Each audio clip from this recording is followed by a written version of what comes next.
Russ is adamantly against it. Even after I explained, look, Paul might leave. Yep. We got Blake for 4 years. And Russ was, no, let's go with what we got. I can convince Paul to stay.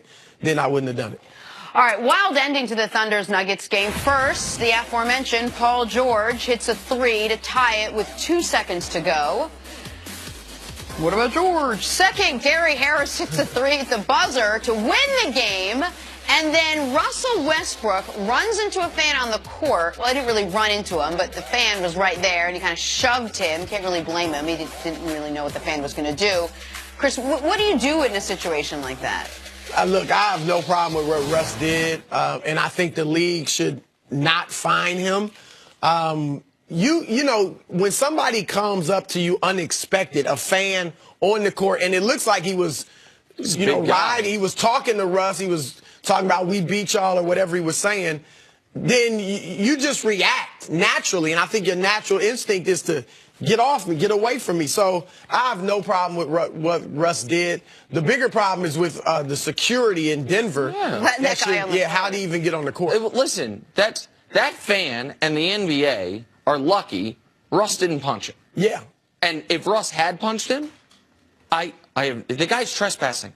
The guy, I used to live in Texas. I think you can shoot a guy for that there. And in most states, I'm pretty sure you're allowed to. Listen, man, that was a big guy in his face, in his workspace. It is very clear. I know in the NBA, one of the best things about the NBA, one of the coolest things is how close the fans can get.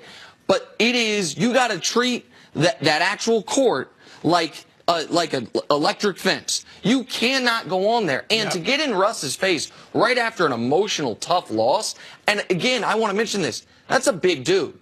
Like, that guy seemed to be as tall as Russ. Russ is 6'3". He was bigger. And he's obviously not in, I'll say, as good physical peak condition as Russ. Like, this could have turned really ugly because of what the fan did. If Russ had punched him, and like you said, maybe it's justified, the league would have had to fine him. 100%. You would have had to. Just 100%. Look, your business depends on the fans.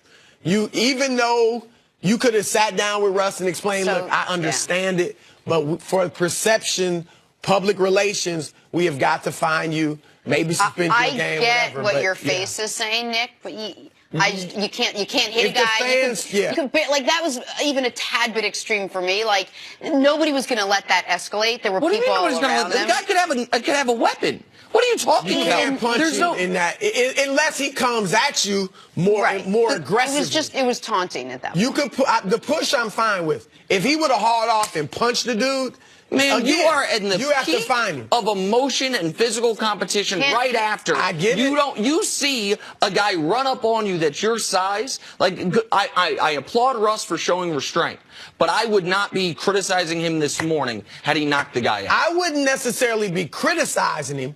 I would understand. I'm just saying but the he faced discipline would from have to discipline because your fans need to see that. It's just they pay the bills. Chris, thanks so much for being with us. Always. This is great. Real good stuff. Much appreciated. All right, coming up, Chris Carter.